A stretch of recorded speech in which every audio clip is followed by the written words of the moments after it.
Bueno, debido a que ya les di la clase de neumonía en injuria, que en realidad correspondería a defensa, ahora les voy a completar con el resto de las infecciones respiratorias, tanto las altas como las bajas, y les voy a dar algún complemento o anexo de COVID-19, ya que es algo de actualidad que nos está afectando a todos y que, bueno, tiene mucho que ver con todo lo respiratorio, que podría tranquilamente asociarse con la unidad problema número 2. Aunque bueno, es poco probable, yo creo que se los tomen, pero está bueno que se mantengan actualizados. Primero arrancamos con las infecciones respiratorias altas. Estas son las que afectan desde las fosas nasales hasta la laringe. Es decir, que involucra o incluye a la rinitis, también a la rhinosinusitis. Los senos paranasales serían un anexo a la vía respiratoria alta. Luego tenemos a la faringitis y junto con la faringitis también a la amigdalitis o una faringoamigdalitis. Y por último a la laringitis. ¿Cómo se transmiten estas infecciones respiratorias? En realidad tanto las altas como las bajas. Se van a transmitir por medio de la vía aérea, es decir, una persona enferma elimina a partir de micro o macro gotas, ¿sí? Ya sea si se generan a partir del habla o la aerolización, o bien a partir de la tos o los estornudos del paciente enfermo, elimina al patógeno. Este puede ingresar a otro individuo, a otra persona, que se encuentra a una distancia en general menor a 2 metros a través de su boca, nariz o su mucosa a nivel de los ojos. A su vez, otra forma de transmisión es que estos patógenos permanezcan sobre superficies, ¿sí? Ya sea una mesa, un fomite, cualquier objeto, durante algunas horas y la otra persona toque eso y se lleve su mano hacia la boca, hacia la nariz o hacia los ojos, también contagiándose, es decir, transmitiéndose de esta otra forma.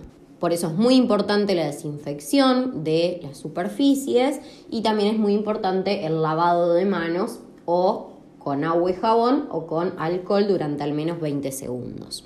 Esto es muy importante y lo tenemos que recordar mucho para lo que es particularmente el coronavirus. ¿Cómo es la patogenia de las enfermedades del tracto respiratorio superior? Nosotros en general tenemos mecanismos de defensa que evitan que nosotros nos infectemos. Entre ellos se encuentran los pelos, ¿sí? Y la secreción mucosa que ocurre a nivel de las fosas nasales. El aire que ingresa por medio de las mismas no solo es humidificado y calefaccionado, condicionado por estas estructuras, sino que también el moco, ¿sí? Junto con el pelo, lo que hacen es retener partículas de polvo y también microorganismos, los cuales pueden ser eliminados, ¿sí? Por barrido, o sea, cuando nos soplamos la nariz, o bien por todas las sustancias microbicidas que hay a nivel del moco.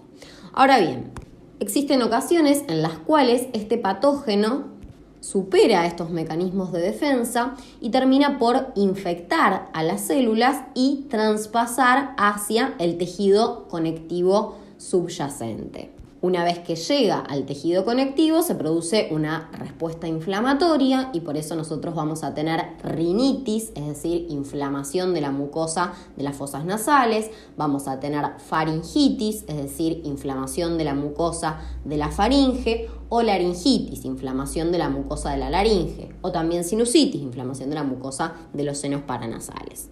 A su vez, en respuesta a esto, obviamente en la respuesta inflamatoria vamos a tener un infiltrado de leucocitos, que en este caso, si es agudo, lo más frecuente es que sean neutrófilos. A su vez, se produce un aumento de la secreción de las glándulas submucosas en el intento de eliminar justamente a estos microorganismos. Y así es como se produce un aumento de la producción de moco, que junto con el edema que genera esa respuesta inflamatoria, pueden generar esa sensación de obstrucción que es tan característica a nivel de las fosas nasales. Por otro lado, ciertos patógenos, ¿sí? Que son piógenos, es decir, que son capaces de producir la generación de pus, generan justamente pus, la cual va a estar constituida por leucocitos muertos, ¿sí? Entre comillas, que son los piocitos, que son los neutrófilos degenerados, por los propios microorganismos, citoquinas y detritos celulares, es decir, partes de las células muertas del epitelio. Bueno, ahora en pocas palabras vamos a hablar de una definición de cada una de estas infecciones, de los patógenos que las causan con mayor frecuencia, de la clínica y en algunos casos del diagnóstico y la forma de tratamiento. En el caso de la rinitis estamos hablando de la inflamación de la mucosa de las fosas nasales, es decir, la mucosa que recubre a estas fosas.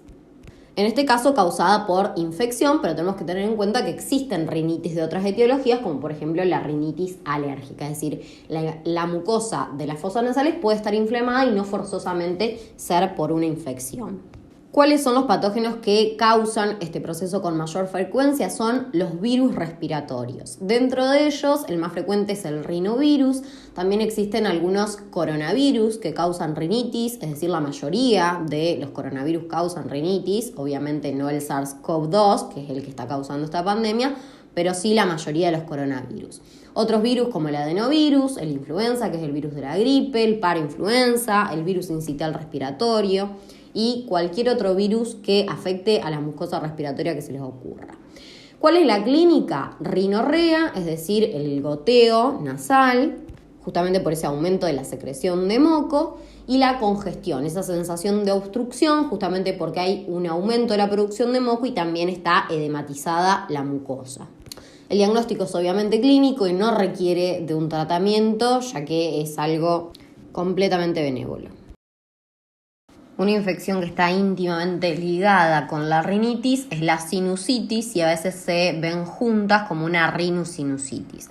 En este caso se trata de la inflamación de los senos paranasales, que también tenemos que aclarar que de causa infecciosa, porque también existen sinusitis alérgicas de otra etiología. En este caso, a diferencia de la rinitis, la rhinosinusitis tiene con mayor frecuencia una causa bacteriana. Y cuando es viral suele sobreinfectarse con alguna bacteria, por ende en general el tratamiento implica antibióticos. Dentro de las bacterias que la causan con mayor frecuencia se encuentra el Streptococcus pneumoniae, el Haemophilus influenzae y la Moraxella catarrhalis. A la clínica de la rinitis se le va a sumar tos, fiebre, cefalea, que por lo general es detrás de los ojos, con dolor a la palpación de los senos paranasales o a la percusión de los mismos, malestar general, halitosis, que es un mal aliento, hiposmia, que es una disminución del olfato, siempre y cuando estemos hablando de un adulto joven o adolescente. En los niños es menos frecuente que aparezca la cefalea y la halitosis, y en general hay que sospechar una sinusitis en ellos cuando tengan un resfriado que no mejora con fiebre y una rinorrea purulenta que se extiende durante todo el día, es decir, no es solo a la mañana que tienen el moco verde o amarillo, sino que es durante todo el día y que se presenta durante más de 3 días. En ellos hay que sospechar que no se trate de una sinusitis. El diagnóstico va a ser clínico, en muy pocas ocasiones se solicita una radiografía o una tomografía de los senos, y el tratamiento van a ser los antibióticos. Con mayor frecuencia se utiliza la amoxicilina clavulánico. La faringitis y la faringoamigdalitis hablan de la inflamación de la mucosa de la faringe o de la faringe y de las amígdalas. Puede estar causada tanto por virus como por bacterias. Dentro de los virus, cualquiera de los virus respiratorios que nombramos anteriormente, a excepción en general del rinovirus, cualquiera de ellos puede ser el agente causal de una faringitis, y dentro de las bacterias la más frecuente es el Streptococcus pyogenes. Clínicamente, en general, se dice que no se puede diferenciar una faringitis viral de una faringitis bacteriana. El tema de las placas es muy relativo, si bien es mucho más frecuente en las faringitis bacterianas, una faringitis viral tranquilamente puede generar placas, ya que recuerden que la aparición de placas es justamente la aparición de pus, y la aparición de pus nos habla simplemente de que la inflamación está siendo más severa y que hay un aumento mayor de la permeabilidad y que ese exudado contiene leucocitos en lugar de solo contener proteínas. Sin embargo, existen unos criterios clínicos que se denominan criterios de Centor, que nos ayudan a predecir si el origen de la faringitis es bacteriano o viral. Estos criterios son la fiebre mayor a 38 grados, la ausencia de tos, la presencia de adenopatías laterocervicales dolorosas y la presencia de exudado amigdalar, es decir, la presencia de placas. Cada uno de estos criterios nos haría pensar más en una faringitis de origen bacteriano que en una faringitis de origen viral. La faringitis de origen viral en general tienen una temperatura axilar menor a 38 grados, por lo general tienen tos porque nos hablan de un compromiso más difuso de la mucosa respiratoria y en general no generan este tipo de exudados leucocitarios. Sin embargo, la diferenciación definitiva va a estar dada por el cultivo del exudado faríngeo, en el cual se determina si hay o no presencia de bacterias, principalmente de Streptococcus pyogenes. También hay test rápidos que buscan antígenos de este estreptococo, pero solo de una cepa del estreptococo y por ende deja fuera algunas otras cepas y puede que nos dé un falso negativo del origen bacteriano de la infección. Bueno, básicamente me adelanté con el tema del diagnóstico, pero me interesa que sepan esto de los criterios de Centor, si bien es algo bastante de semiología. En cuanto a la clínica de la faringitis, van a aparecer las fauces eritematosas, es decir, el paciente va a tener la faringe roja, va a haber un aumento del tamaño y enrojecimiento de las amígdalas cuando haya también amigdalitis. Estas pueden tener o no placas, que como les decía son focos de exudado purulento. También pueden aparecer ampollas, que son más características de las infecciones virales, en algunos casos del virus del herpes, que puede generar también faringitis. Va a haber odinofagia, que es el dolor al tragar, es decir, un dolor de garganta. Va a haber fiebre, en general cuando sean de origen bacteriano, con escalofríos y malestar general. Como les decía entonces, en caso de ser viral, suele acompañarse o precederse de rinitis, de tos, lo que nos marca una afectación más generalizada de la vía respiratoria. Y el otro punto, el tema de las adenomegalias, que cuando es el origen bacteriano suelen ser más grandes las adenomegalias y suelen ser dolorosas. El diagnóstico, como les adelanté, entonces el exudado de las fauces con cultivo del mismo y también el test rápido que se puede hacer para un serotipo del Streptococcus pyogenes. Y el tratamiento será obviamente en caso de ser bacteriana antibióticos, para lo cual también se puede usar amoxicilina o amoxicilina clavulánico. Y en caso de ser viral simplemente un tratamiento de sostén, bajar la fiebre con paracetamol, ibuprofeno, algún antiinflamatorio, que también se va a usar obviamente en la bacteriana y siempre mantener a la persona hidratada, hacer reposo y no mucho más que eso. Por último, dentro de las infecciones de la vía respiratoria baja, tenemos a la laringitis. Esta es la inflamación de la mucosa de la laringe, en este caso de etiología infecciosa. Puede ser causada tanto por virus como por bacterias. Cualquier virus respiratorio puede causarla, como les dije anteriormente. Particularmente el virus parainfluenza genera el croup, que es un tipo particular de laringitis, que genera una tos perruna de inicio abrupto, y generalmente un estridor inspiratorio, que es como un silbido, como un sonido cuando el niño inspira, justamente por la obstrucción que hay por la inflamación y el edema de la laringe, y eso también puede llegar a causar una dificultad respiratoria en el chico. Y por otro lado, dentro de las bacterias me interesa particularmente que conozcan a la causada por Haemophilus influenzae B, aunque está casi erradicado, no sé ahora con el movimiento antivacunas, pero por la vacuna pentavalente. Este germen, este microorganismo, lo que produce es la epiglotitis, es decir, una laringitis que afecta a la epiglotis, a esa porción en particular de la laringe, generando un edema de la epiglotis, que puede causar asfixia en el niño. Entonces, dentro de la clínica vamos a tener disfonía, es decir, un cambio en la voz, disfagia, que es una dificultad para tragar, odinofagia, el dolor al tragar, el estridor, que como les decía es ese sonido que se produce con la respiración, con la inspiración en este caso, un estridor inspiratorio, tos, que suele ser la tos perruna, esa tos bien ronca, tosca, fiebre y la presencia de adenomegalias. En el caso, como les decía, de la epiglotitis, va a tener particularmente dificultad respiratoria, El niño tiende a babear justamente porque tiene la boca abierta, de que no puede respirar, suele tirarse hacia adelante como buscando el aire, tiene una posición como de trípode y tira la cabeza hacia atrás, o sea, busca que el aire entre de alguna forma.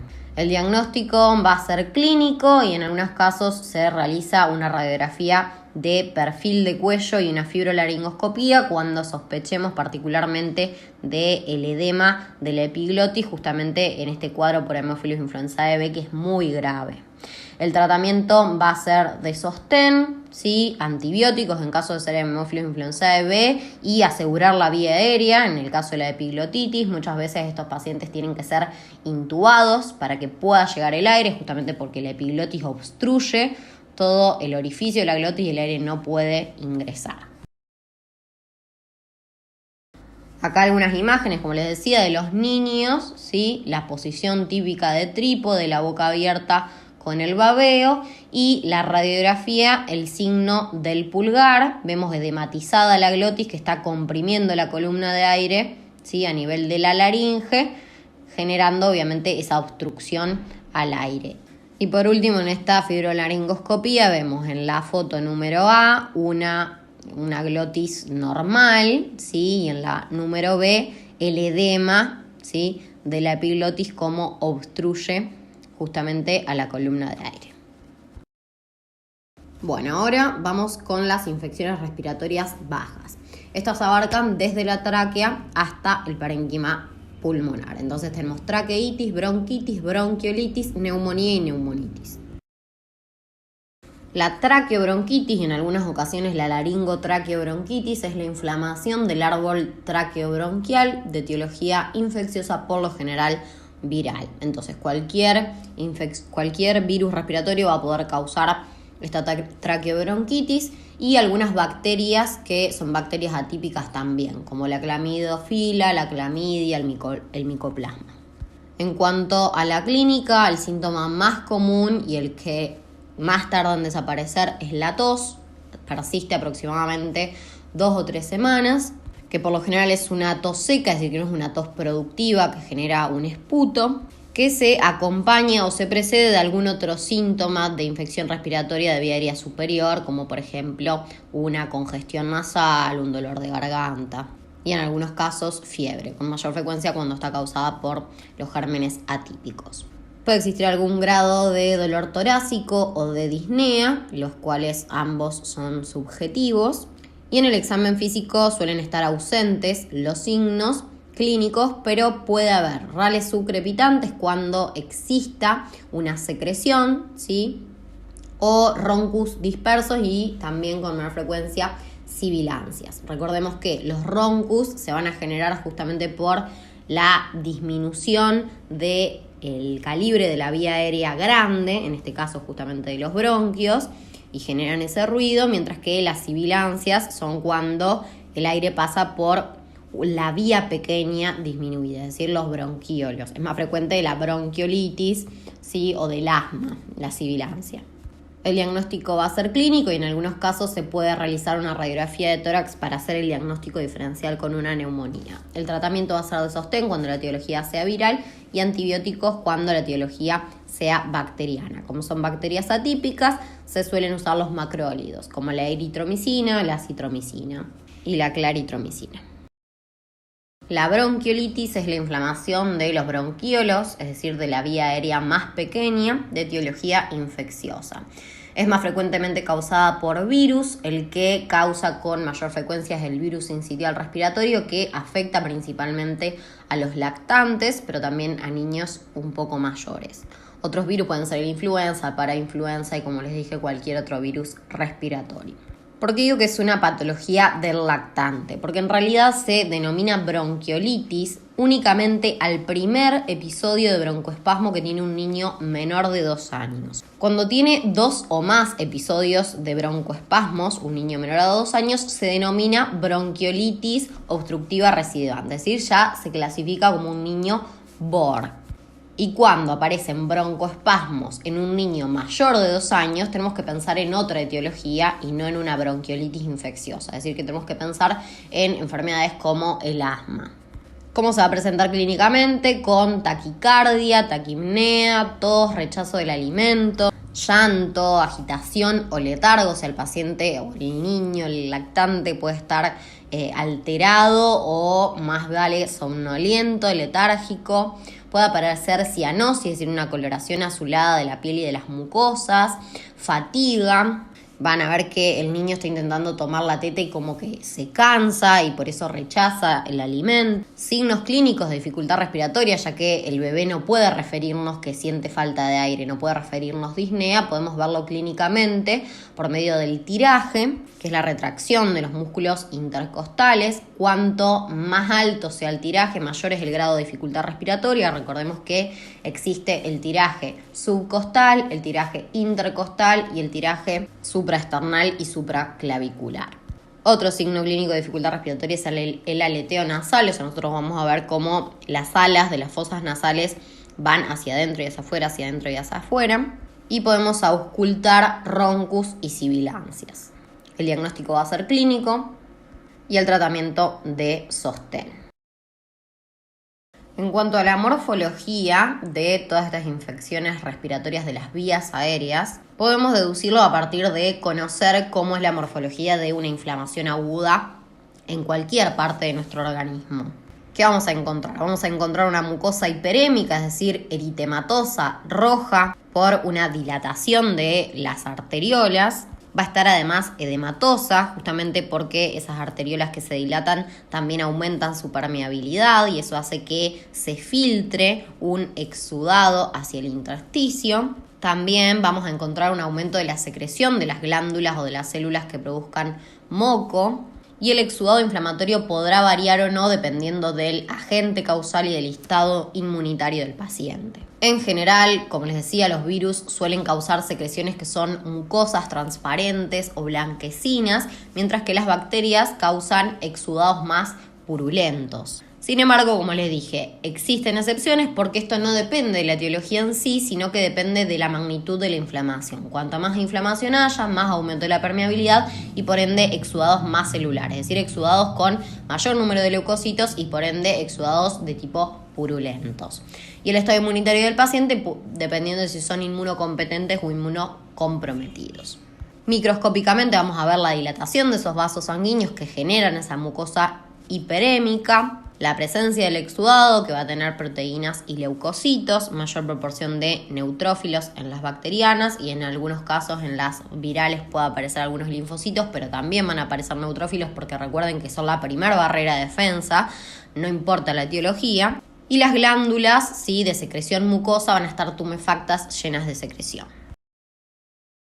Bueno, como les dije, neumonía, como ya tienen la clase hecha, se las voy a volver a subir. Y después les voy a pasar algo de las complicaciones de la neumonía. Ahora vamos a hablar un poco del maldito coronavirus. Como ustedes ya sabrán, este virus se originó en Wuhan, China, a partir, se cree que, de murciélagos que terminaron transmitiendo la infección al hombre. Este virus se denomina SARS-CoV-2, nombre que debe a que es un coronavirus y por eso el CoV, que causa un síndrome respiratorio agudo severo, de ahí las siglas SARS, y que es de estructura similar a otro virus que ya existe, que es el SARS-CoV-1, que fue el causante de una epidemia en el año 2002. Este se trata de un virus de tipo ARN y que, como dijimos, es el responsable de esta enfermedad. ¿Cómo se transmite este virus? Al igual que el resto de los virus respiratorios, se transmite por las gotas emitidas por un paciente enfermo, las cuales elimina al patógeno y que llegan a una persona que está a menos de 2 metros de distancia. ¿Cómo podemos disminuir este tipo de transmisión? Con el uso de barbijo. Es más importante el uso de barbijo en el enfermo que en el no enfermo. Es decir, obviamente que lo óptimo es que ambos tengan barbijo, pero el que tiene mayor riesgo, la forma de mayor riesgo es cuando el enfermo no tiene barbijo. Además también la persona enferma puede dejar sus secreciones, ¿sí?, con el patógeno en distintos artículos y superficies. y otro individuo tocarlos, llevar sus manos a los ojos, la nariz o la boca y de esta forma también adquirir la infección. ¿Cómo se evita esto? Con el lavado de manos durante más de 20 segundos con agua y con jabón o bien con alcohol en gel. Entonces, ¿qué necesitamos para que se produzca la cadena de infección? Son 6 los pasos. Obviamente necesitamos un patógeno, que en este caso es el coronavirus, un reservorio, que es la persona enferma, un portal de salida, es decir, a través de donde sale ese virus, en este caso las gotas emitidas cuando la persona habla, cuando la persona tose, cuando la persona estornuda, que llegan a través del aire o a través de una superficie a un portal de entrada de otro sujeto, ¿sí? Ya sea la nariz, la boca o los ojos, y que finalmente ingresan en ese huésped. Tanto los pacientes sintomáticos como los presintomáticos y los asintomáticos transmiten el virus desde 48 horas antes de presentar síntomas. Por eso decimos que los presintomáticos. Y los asintomáticos no podemos determinar desde qué momento lo van a transmitir, justamente porque no presentan síntomas. El índice R0 o RO es de 2 a 2,5. ¿Qué quiere decir esto? Que por cada persona infectada por coronavirus se contagian en promedio 2 personas o 2 personas y media. En promedio, es decir, puede haber un sujeto infectado que no infecte a nadie, como bien un sujeto infectado que se lo transmita a 20 personas. Pero en promedio ese es el índice de transmisibilidad.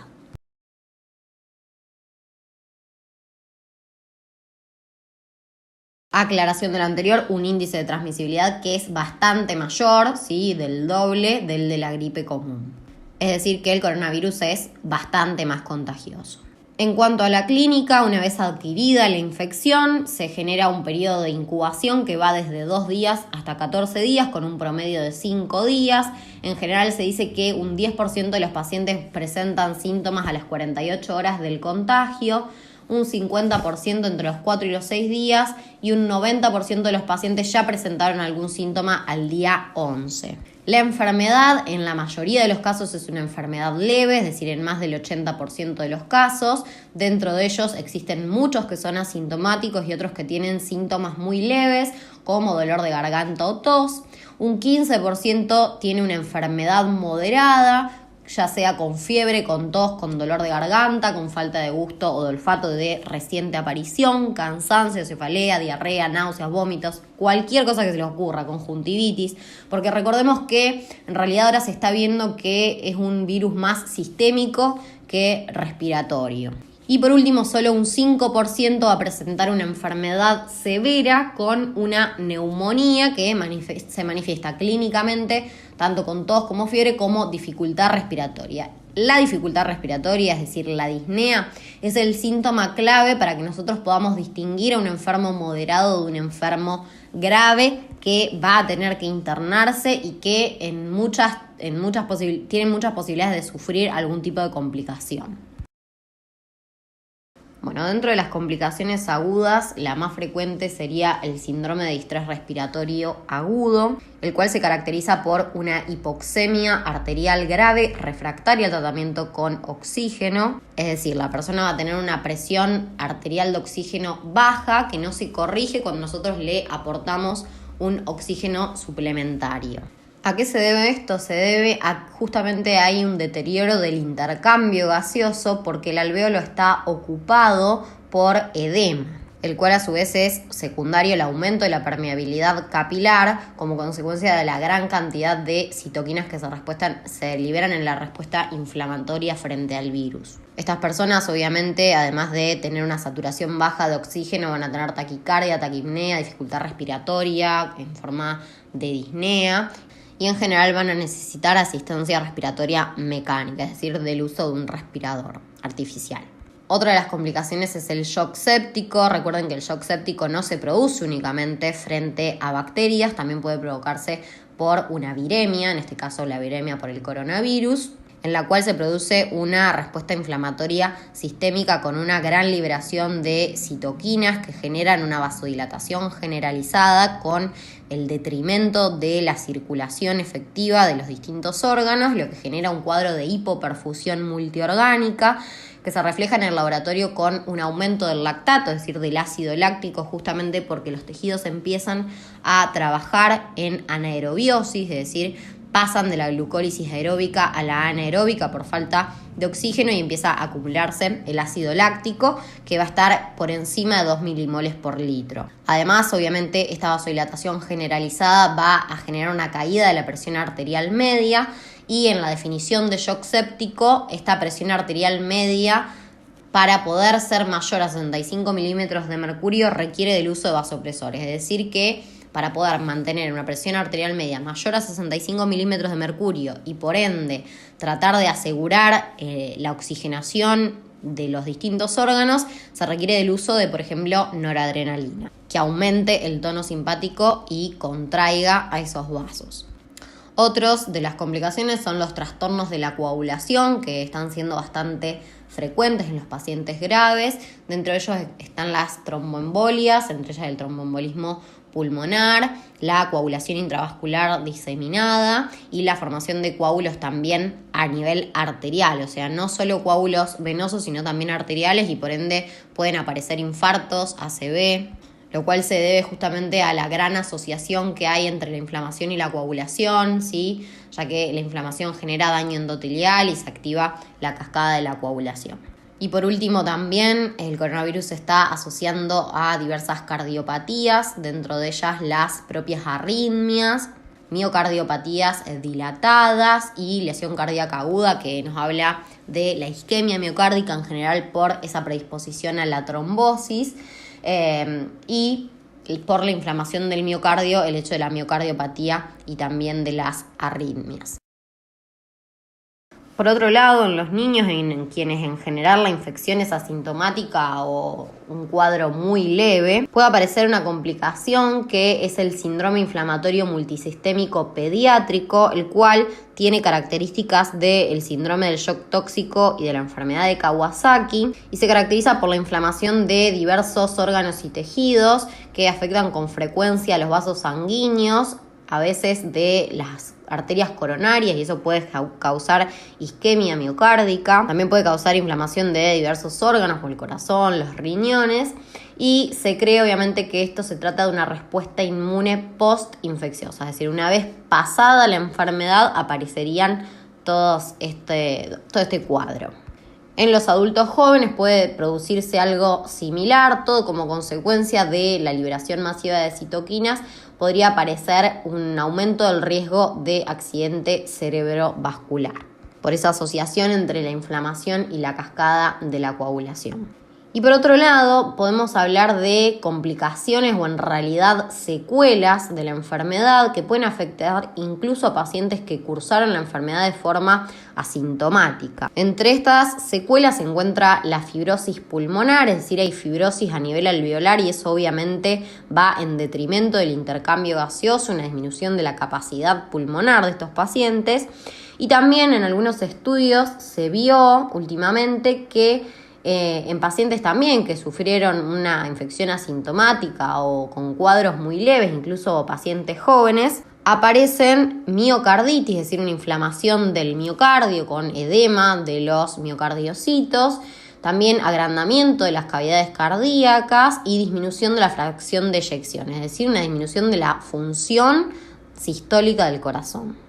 Pero bueno, sobre esto obviamente que faltan muchos estudios, es un virus nuevo y todavía no sabemos realmente cuáles pueden ser sus consecuencias.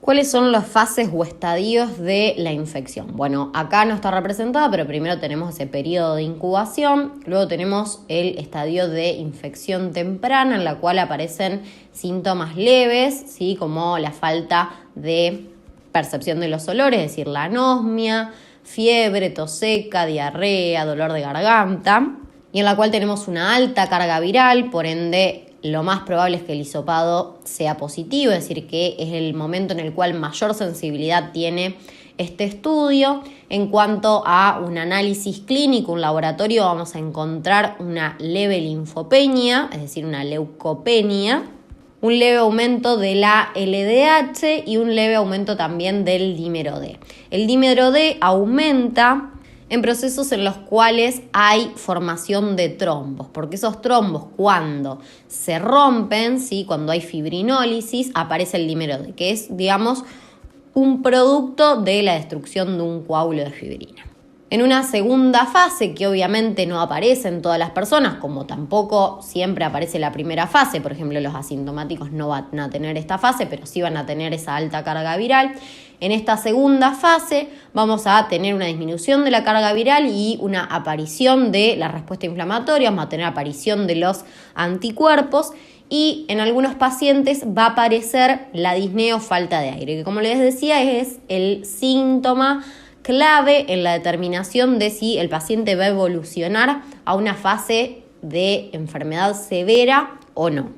En los análisis clínicos vamos a encontrar una saturación de oxígeno baja que se relaciona justamente con esa disnea, es decir, que lo más probable en este momento es que tengamos exudados a nivel de los alvéolos que dificultan el intercambio gaseoso y por ende eso vaya en detrimento de la oxigenación de la sangre y obviamente tengamos esa sensación de que nos falta el aire. Vamos a tener la radiografía de tórax anormal justamente por la presencia de esos exudados que se van a ver como una imagen hiperdensa.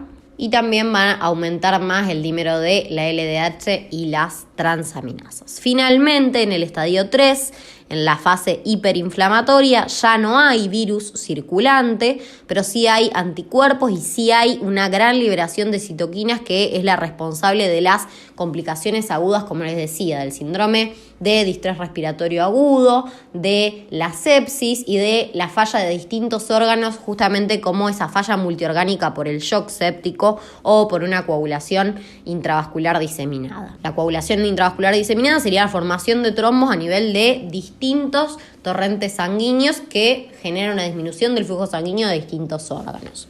¿Qué vamos a encontrar en los análisis clínicos? Aumento de los reactantes de fase aguda como la ferritina, la proteína C reactiva, los tiempos de coagulación acortados porque hay una mayor predisposición a la formación de trombos, el dímero D también aumentado, como les decía, porque es un producto de la degradación de los coágulos de fibrina, que cuanto más se forman, más también se desarman. Aumento de la LDH, aumento de las troponinas y la creatinina, en este caso cuando haya una falla renal o alguna lesión cardíaca como consecuencia de esa falla multiorgánica que pueda aparecer. ¿Qué tan probable es morir de coronavirus? ¿Qué tan probable es de que sea una enfermedad grave? Esta probabilidad aumenta a medida que la persona es mayor de edad y cuantas más comorbilidades tiene. La mortalidad en general en personas jóvenes es menor al 0,2% o es del 0,2%. A partir de los 40 años se eleva a 0,4%, pero es una elevación mínima. Entre los 50 y los 59 ya es del 1,3% y a partir de los 60 años se empieza a aumentar más exponencialmente. 3,6%, 70 a 79 años 8% y en mayores de 80% casi el 15% mueren.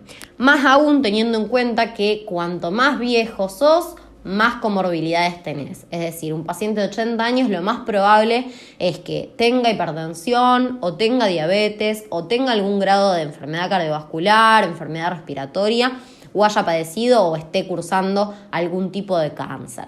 La mortalidad en cada uno de estos grupos, en los pacientes que tienen como comorbilidad la hipertensión arterial, es del 6%. Tengan en cuenta que esto también tiene que ver con el control que tienen de la enfermedad. Obviamente no es lo mismo un paciente que tiene hipertensión y que no toma la medicación, que no se cuida o que toma mal la medicación. Sí, hay mucha gente que toma únicamente la pastilla cuando tiene la presión alta en lugar de tomarla todos los días. Esa gente va a tener más riesgo de alguien que cumple de forma correcta con el tratamiento y tiene la enfermedad controlada.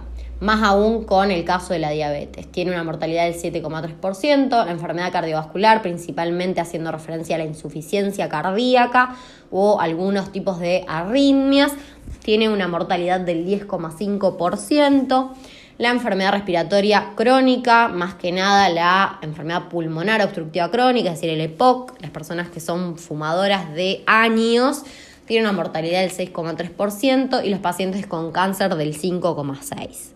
Recuerden, chicos, que todo esto de coronavirus no está en la currícula, simplemente se los estoy dando como para que ustedes lo sepan y quizás si quieren puedan integrarlos a su examen, lo cual me parece que estaría bueno porque es plasmar un poco la actualidad en los problemas que por ahí están medios viejitos. En cuanto al diagnóstico, como todos deben saber, puede hacerse de forma directa o indirecta, aunque el que tiene real validez es el diagnóstico directo, el cual se realiza con una muestra tomada por un hisopado nasofaríngeo, a la cual, es decir, a esa muestra se le aplica una técnica de PCR inversa. Es decir, se retrotranscribe una hebra de ARN en ADN complementario usando una enzima que es una transcriptasa inversa o reversa y el resultado se amplifica mediante una técnica de PCR tradicional. Es decir, que nosotros vamos directamente a ver el genoma del virus. Por eso es un estudio que es bastante específico, pero no muy sensible. Recuerden que tiene una sensibilidad del 70% y que esa sensibilidad va bajando si el hisopado es muy reciente, es decir, apenas se contrae la infección o muy tardío. Por eso lo más conveniente es realizarlo dentro de la primera semana de enfermedad, como mínimo tras 72 horas del contacto que nosotros creemos que fue el que contagió al individuo. Otra forma de diagnóstico, como les decía, es el indirecto. El beneficio que tiene esta forma es que es mucho más rápida y es más económica. Lo que hace es detectar anticuerpos tanto de tipo IgM como IgG en una muestra de suero. Pero se vio que muchas personas que cursan con la enfermedad no siempre generan una cantidad de anticuerpos necesaria como para positivizar esta prueba y también es menos específica, es decir, que suele dar algunos falsos positivos. En los enfermos que están moderados o severamente enfermos vamos a solicitar una radiografía de tórax o una tomografía de tórax para evaluar el compromiso pulmonar y vamos a solicitar un laboratorio, el cual va a incluir todo lo de una rutina clásica, que es un hemograma con recuento de plaquetas, glicemia, función renal, ionograma. Y le vamos a agregar un hepatograma, le vamos a agregar las troponinas, ¿sí? Eso para ver si hay lesión cardíaca, si hay lesión a nivel pulmonar. Le vamos a agregar un estado ácido-base, ya que recuerden que un paciente con sepsis suele también asociar acidosis. Le vamos a agregar el lactato, que es necesario para la definición del shock séptico y que nos habla de una hipoperfusión multiorgánica. PCR y ferritina, que son reactantes de fase aguda. Dímero D, que nos habla también de ese mayor riesgo de formación de trombos, y la LDH. Ahora bien, ¿a quién estudiamos? ¿Quién es un caso sospechoso? ¿Quién es un caso confirmado? Un caso sospechoso al día 1 de agosto, ¿sí? Que se actualizó la definición de caso, es aquel o aquella persona que presente 2 o más de los siguientes síntomas. Fiebre mayor a 37,5, tos, odinofagia, es decir, el dolor de garganta, dificultad respiratoria o disnea, pérdida repentina del gusto o del olfato, que es bastante característica por lo que yo estuve escuchando, o sea, hay que ponerle, o pónganse ustedes si quieren ir probando, todos los días se pueden hacer un test de coronavirus, oliendo café, oliendo limón, oliendo alcohol, y viendo a ver si lo reconocen.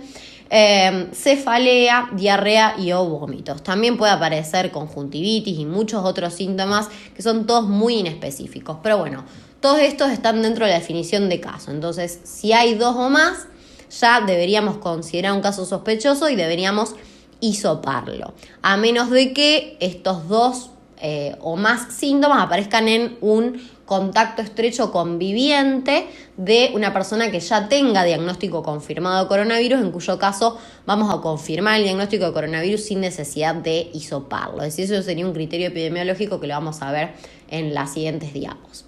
¿Qué otro criterio hay para definir un caso sospechoso?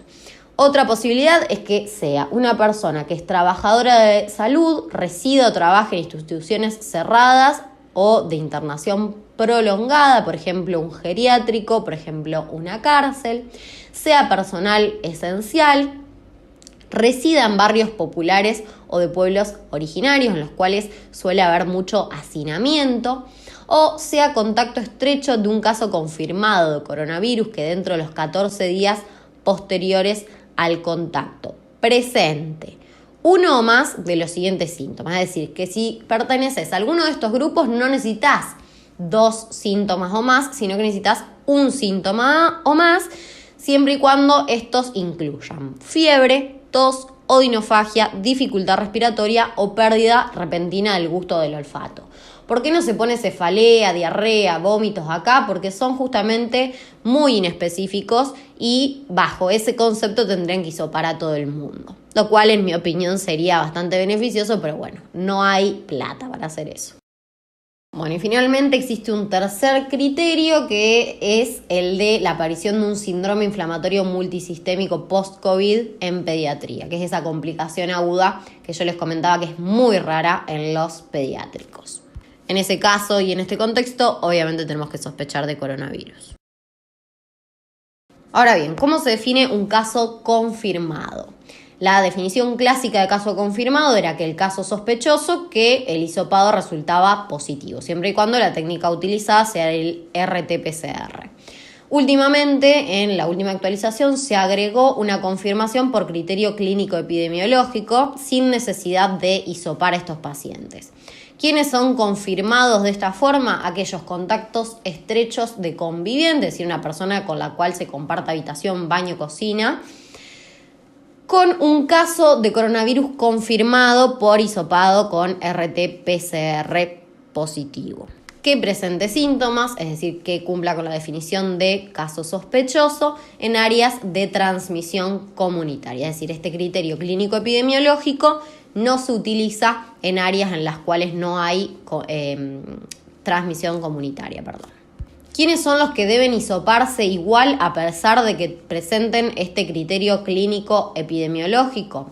Los pacientes que presentan criterios clínicos de internación, por lo general que presentan algún tipo de comorbilidad, las gestantes, quienes trabajan o residen en instituciones cerradas o de internación prolongada, como les decía, los geriátricos, las cárceles, los trabajadores y trabajadoras de la salud, el personal esencial y las personas que fallecen y no se conoce la causa, es decir, se hace el hisopado al fallecido.